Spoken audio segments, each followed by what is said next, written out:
Ce journal, les membres du gouvernement se familiarisent avec les outils de la bonne exécution du budget de l'État. Le séminaire gouvernemental qui les réunit est animé par un expert du Fonds monétaire international. Et puis, le ministre Dr Ibrahima Kourouma a fait une visite inopinée sur les chantiers de construction à Kaloum. Il est allé faire respecter les instructions du chef de l'État, à savoir l'arrêt immédiat des travaux sur tous les chantiers afin d'examiner les dossiers des promoteurs. Enfin, à Kouroussa, dans la ville de Kamaralaï, la danse du Dundumba est mise au service de la paix. Les fils de la localité s'en servent pour renforcer les liens de fraternité dans le Hamana. C'était là pour le sommaire. Bonsoir à tous. Très ravi de vous retrouver au compte de cette grande édition. Ouverture à Conakry ce matin d'un séminaire gouvernemental.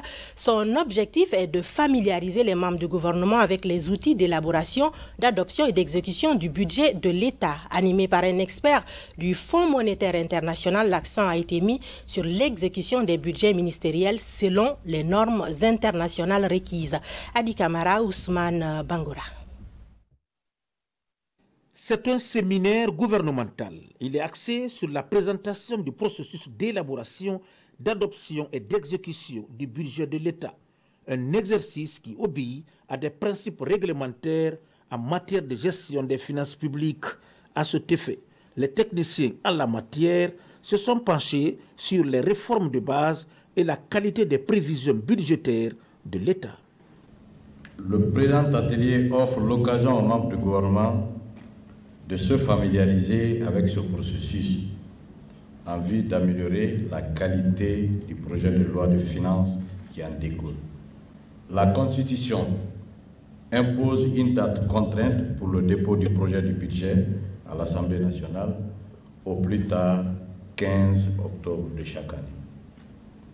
Cette date contrainte nous impose de dérouler un calendrier budgétaire pour respecter cette contrainte. Et ce processus est assis sur trois principes majeurs, en l'occurrence l'exhaustivité, la transparence et la participation. Pour améliorer le système des finances publiques en Guinée, les experts veulent bâtir une nouvelle stratégie de prévision budgétaire avec en prime la maîtrise de la nature des dépenses à effectuer.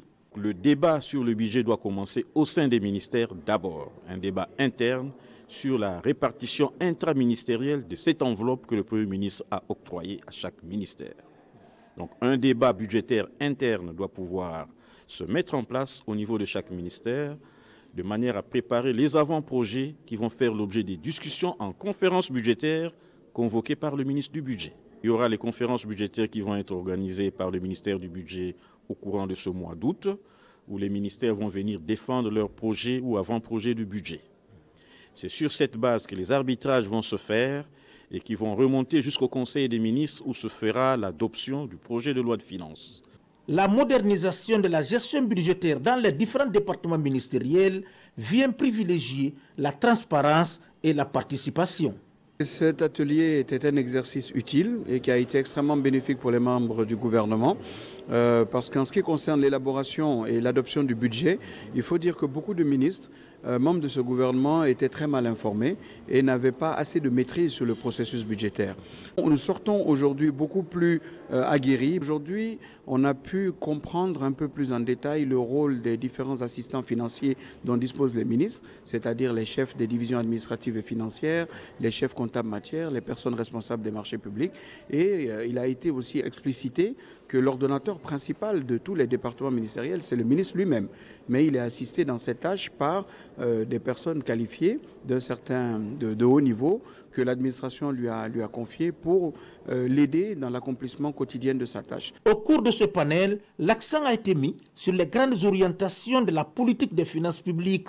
Là-dessus, les techniciens sont revenus sur la promotion des projets d'investissement permettant ainsi de soutenir la croissance économique de la Guinée. Vous l'avez compris, ce séminaire gouvernemental a été présidé par le Premier ministre chef du gouvernement. Dr Ibrahima Kassori Fofana est largement revenu sur les enjeux liés à l'exécution correcte du budget de l'État. Il est au micro de Adi Kamara. atelier, vous vous en doutez, se tient dans un contexte de redynamisation du travail gouvernemental visant l'accélération de la mise en œuvre du plan national du développement économique et social PNDS en vue de la transformation structurelle de l'économie guinéenne et de l'amélioration des conditions de vie des populations guinéennes. En effet, dans le souci d'une meilleure présentation budgétaire, le projet de loi des finances 2019 est élaboré conformément à la nouvelle nomenclature budgétaire en application des articles 18 et 19 de la loi organique relative aux lois des finances. Cette présentation permet d'accroître la lisibilité et la transparence des informations budgétaires. Pour l'exercice 2019, l'ensemble des ministères sont invités à présenter leur projet de budget sur la base du cadre de dépenses à moyen terme sectoriel, CDMT. L'application de cette approche s'inscrit dans la perspective du passage à la budgétisation par programme conformément aux dispositions normatrices de la LORF. Compte tenu des enjeux de cet atelier et des défis qui se présentent à vous, ministre, je demande à chacun d'entre vous de mettre à profit cet atelier pour une meilleure appropriation des règles et principes fondamentaux qui encadreront les conférences budgétaires à venir.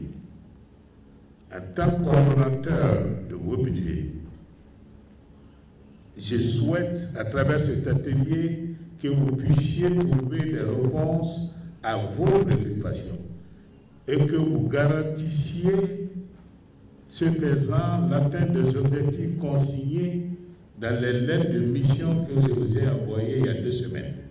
Car en réussissant la programmation budgétaire, nous créerons les conditions de la réussite de la mission du gouvernement. Je souhaite que cet atelier soit ainsi la plateforme d'échange responsable, dans un langage franc et constructif, et dans un esprit d'équipe et de cohésion gouvernementale. On se rend à l'hémicycle où le président de l'Assemblée nationale a reçu en audience les membres de l'Organisation coréenne pour la culture céleste, la paix mondiale et la restauration de la lumière. Compte rendu d'audience, Robert Sidi Tolno. C'est une organisation coréenne œuvrant dans la culture céleste, paix mondiale et restauration de la lumière. Cette structure qui entend rayonner et élargir son partenariat à travers le monde vient officiellement présenter l'organisation à l'institution parlementaire guinéenne, mais surtout remettre au président de l'Assemblée nationale sa lettre d'invitation afin de participer à sa prochaine conférence en septembre 2018 en Corée. Nous avons 3 initiatives principales. Premièrement, c'est la déclaration pour la paix et la cessation des guerres. Deuxièmement, c'est l'harmonie entre religions, parce que environ 80% de la guerre vient au nom de la religion. Le troisième, c'est l'éducation de la paix. Cette conférence, qui pourrait connaître la participation de plusieurs personnalités du monde, a été longuement expliquée au président de l'Assemblée nationale guinéenne. L'honorable Claude Korikondiano a signifié son soutien à l'initiative. Sachez que j'adhère à votre idée de promouvoir la paix à travers le monde et que nous allons essayer de promouvoir votre idée ici, de présenter votre organisation et ses objectifs à la fois aux députés, si je crois à l'ensemble, n'est-ce pas, de ceux qui sont aux affaires dans notre pays, parce que la fonction est tellement noble qu'il faut que nous nous organisions plutôt à faire en sorte que vous soyez très bien connus en Guinée. Le séjour de travail à Conakry de la mission sera mis à profit pour rencontrer plusieurs autres personnalités du pays. Le drame de Corentin, il y a une semaine, concentre encore les attentions. Il relance surtout le débat sur le non-respect des normes de construction dans notre pays. Depuis 6 ans, 3 cas d'effondrement ont été enregistrés à Conakry. C'est la chronique d'une série noire que vous propose Mohamed Seyar Souma dans ce grand format. Suivez. L'urbanisation à Conakry est marquée par une occupation désordonnée de l'espace et des constructions qui poussent comme des champignons. Des effritements et effondrements se produisent souvent les nuits, toujours en période de pluie et au milieu des habitations généralement de fortune. Le dernier cas en date s'est produit à Corentin il y a une semaine. Nous étions encore au salon avec toute la famille quand nous avons entendu le grand bruit de l'effondrement. Nous avons cherché à nous mettre à l'abri dans la chambre. Nous nous sommes mis à crier dans la poussière. Des secouristes sont venus nous sauver avant que je ne perde connaissance.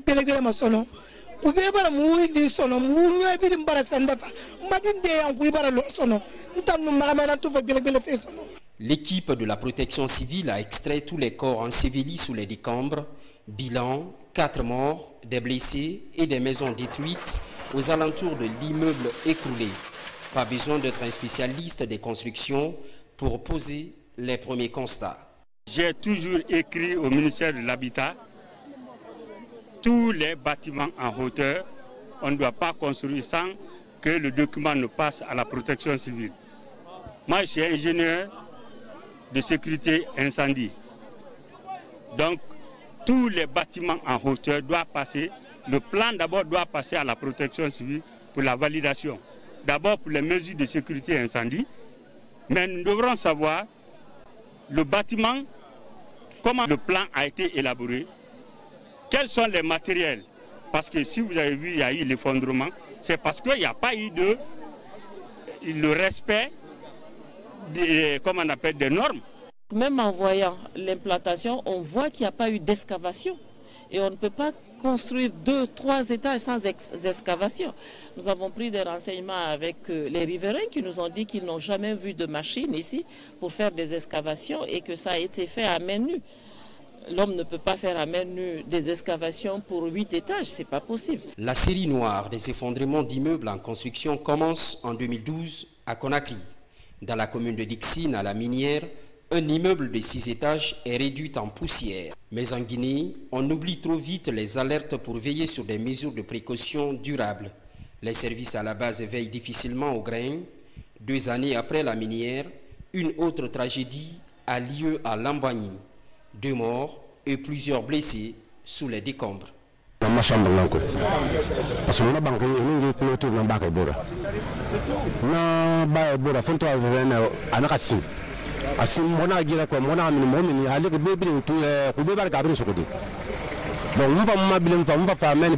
dans ma chambre. Soudain, j'entends un grand bruit. C'était l'écroulement de l'immeuble. Et nous sommes sortis pour sauver les gens.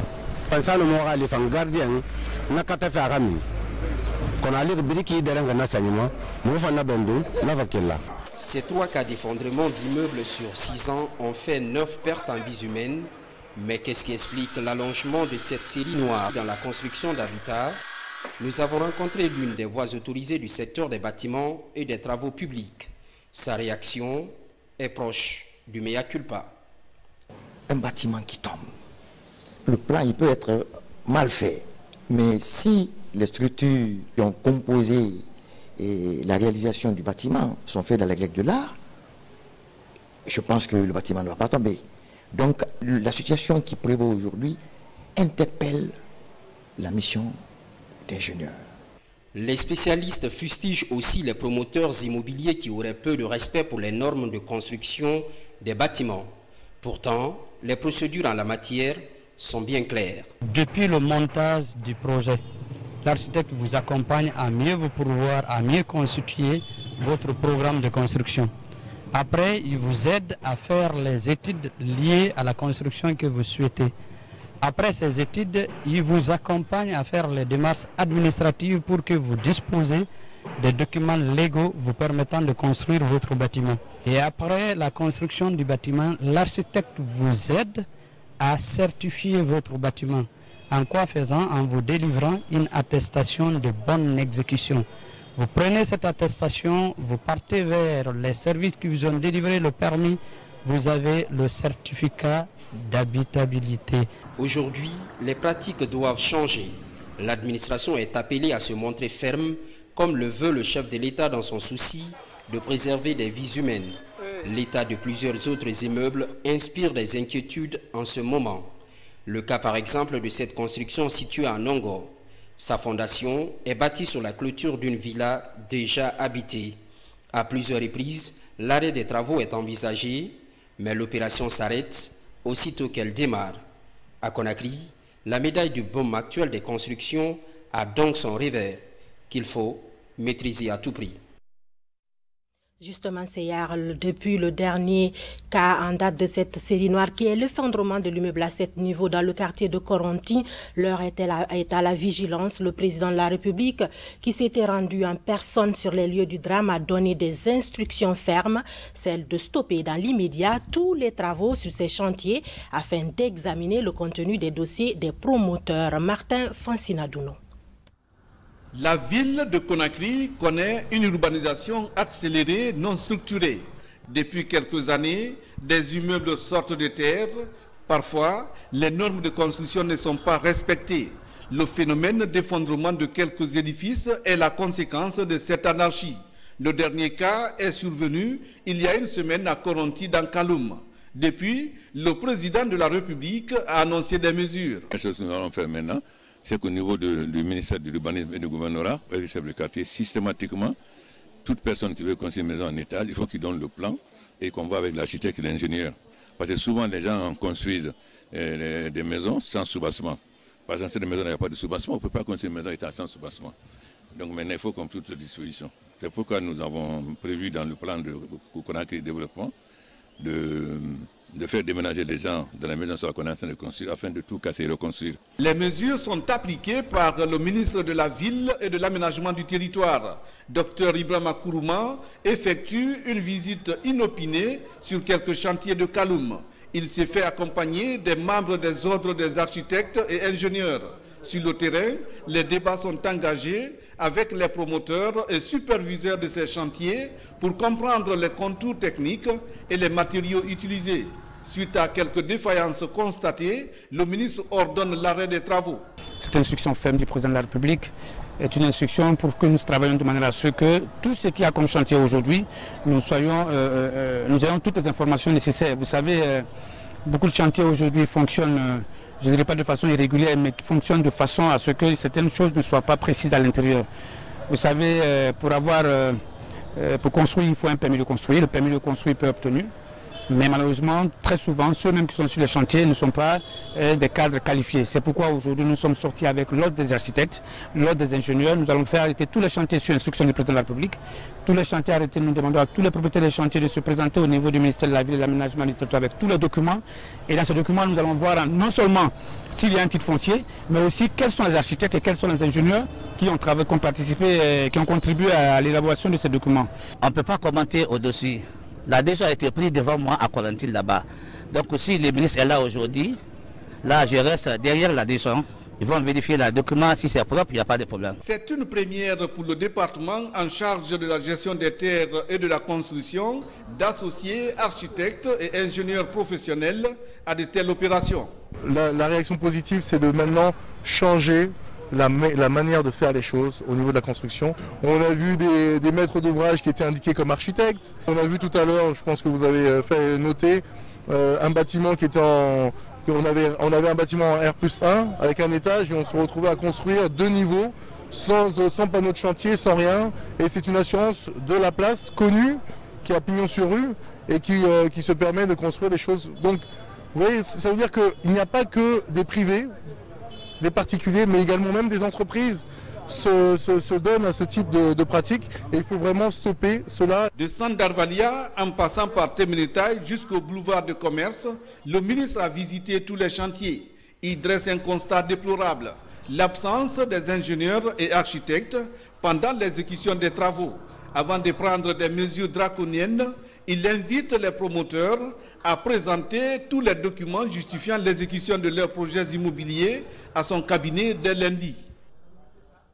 L'actualité, c'est aussi ce processus de reconversion des femmes pour sortir de la pauvreté. C'est une nouvelle option qu'envisagent beaucoup de femmes actuellement. Celles que vous allez voir en image sont passées à l'acte. Elles étaient dans des carrières avec des marteaux, des pelles ou encore des pioches. Maintenant, elles vont évoluer dans l'agriculture avec un soutien du consulat suisse en Guinée. Thierno Ousmane Diallo, Sankumba Doukouré.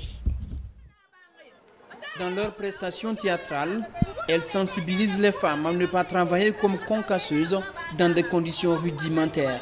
Dans plusieurs zones du pays, les femmes effectuent cette activité au péril de leur santé. Depuis quelque temps, le réseau guinéen des femmes de l'artisanat s'emploie à reconvertir les concasseuses de Conakry en orientant leur attention sur les opportunités agricoles. Regroupées en groupement, les femmes reçoivent des équipements pour entamer une nouvelle expérience qui leur permettrait de gagner dignement leur vie, loin de la poussière et du bruit des marteaux qui s'abattent sur les blocs de pierre. L'idée de cette reconversion est venue, disons, du président de la République, le professeur Alpha Condé. Lors d'une de nos rencontres avec lui et les artisans, j'ai parlé que les femmes souffrent. Il y a même des femmes, pour subvenir à leurs besoins, il faut casser les pierres. Il y a des femmes concasseuses. J'ai dit alors, madame, essayez de les reconvertir dans le maraîchage et l'agriculture. C'est ce qui m'a poussé à faire un projet pour pouvoir trouver un financement et afin que je puisse les reconvertir. C'est ici, à la plaine de Sonfounia, que les femmes vont se mettre à l'œuvre dans l'espoir de devenir des agricultrices modèles grâce à la formation reçue et aux premiers équipements acquis. L'ambassade de Suisse, à travers son consulat en Guinée, accompagne ce processus de reconversion qui fait désormais l'objet d'un projet suivi de près. Autre volet de leur reconversion, la cinquantaine de femmes apprennent ici les techniques de conservation des fruits et légumes. En saison sèche, cette activité devrait leur permettre d'obtenir des revenus supplémentaires et à ne plus songer aux carrières. On produit des mangues, on produit suffisamment de fruits et légumes, mais après 1 mois, 2 mois, qu'est-ce qu'on constate? C'est la disparition de ces fruits et de ces légumes, parce qu'ils n'ont pas les moyens de conservation, parce que ces fruits vont pourrir. Alors, c'est pour venir en aide à nos mamans que nous avons eu l'idée de concevoir ce soir afin de le vulgariser dans le monde agricole. Durant tout le processus de formation, les concasseuses se font accompagner de leurs filles. Celles-ci devront contribuer à pérenniser les connaissances acquises et former un noyau de jeunes entrepreneurs dans le secteur agricole. Diplomatie, Gérardus Djelen, l'ambassadeur de l'Union européenne, fait ses adieux à la Guinée après 4 années de service. Calme, perspicace et humble, l'homme a toujours œuvré auprès du gouvernement pour le développement de notre pays. Il est appelé à d'autres fonctions à Bruxelles, mais avant de faire ses valises, le diplomate européen a convié la presse à un déjeuner à sa résidence à Donka, Mabintila Issouma. Depuis 4 ans, il accompagne la Guinée sur tous les fronts. De la résolution des crises politiques au développement socio-économique, Gérardus Djelen s'est beaucoup investi pour mener à bien sa mission. Dans une semaine, il quitte Conakry avec quelques souvenirs. L'événement qui m'a le plus marqué, c'était en septembre 2016, quand il y a eu un rapprochement entre le président de la République et le chef de file de l'opposition. J'ai senti comme un grand touffe de soulagement dans ce pays. Et on a vu qu'avec ça, une réelle négociation était possible pour essayer de conclure le dialogue politique interguinéen et commencer à construire réellement pour une amélioration du processus démocratique en Guinée. Pour dire au revoir au peuple de Guinée, le diplomate européen a offert un déjeuner aux journalistes. Des hommes et femmes de médias qui l'ont côtoyé et accompagné dans sa mission. J'ai découvert en lui un homme de vérité, un monsieur qui, dans les moments difficiles, a eu le courage de dire aux Guinéens, vous dites que ça ce n'est pas bon, mais je pense que ce n'est pas mal. Vous pensez que cela est très grave, mais il y a encore plus grave à travers le monde. Et ces moments de vérité, il les a répétés aussi bien à Conakry qu'à Zérékoré, où j'ai travaillé avec lui quand j'étais à l'UNICEF. Et ce sont ces choses qui m'ont marqué et c'est ce qui fait que je suis venu lui dire au revoir. Il y a eu ce maintien des relations entre la délégation de l'Union européenne en Guinée et la presse guinéenne à travers diverses activités. Donc on a cité des formations, des concours qui se sont organisés et plein d'autres activités appui à la presse guinéenne. Je pense que tout ceci a contribué justement à bâtir une relation solide entre la presse et la délégation de l'Union européenne. Et je suis convaincue que même après son départ, cette dynamique va continuer. Fort de ses acquis, d'autres défis l'interpellent déjà. À partir du 1er septembre, Gérardus Guillet prendra fonction à Bruxelles au service européen d'action extérieure. Il quitte Conakry en laissant derrière lui des actions concrètes comme cette route de 63 km entre Kissi-Degou et Guédou. Je vous propose à présent les échos du monde. Les nouvelles nous viennent du Zimbabwe où la vie reprend après les violences post-électorales de Séoul où on a enregistré ce week-end une manifestation contre la pornographie en caméra cachée. Le résumé de l'actualité africaine et du reste du monde, c'est avec Daouda Tabansila.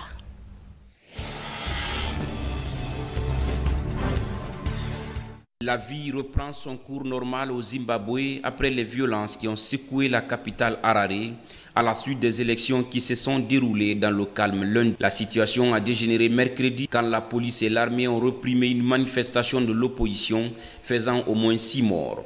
Le nouveau président zimbabwéen tente l'apaisement vis-à-vis d'une opposition qui crie à la fraude. Malgré la canicule, des dizaines de milliers de femmes sud-coréennes participent à un rassemblement contre la pornographie par caméra cachée. Un fléau en pleine expansion. La canicule qui sévit à Séoul comme en Europe ne dissuade pas ces manifestantes. Ces rassemblements mensuels organisés depuis le mois de mai n'ont cessé de gagner en ampleur, devenant les plus importantes manifestations de femmes en Corée du Sud.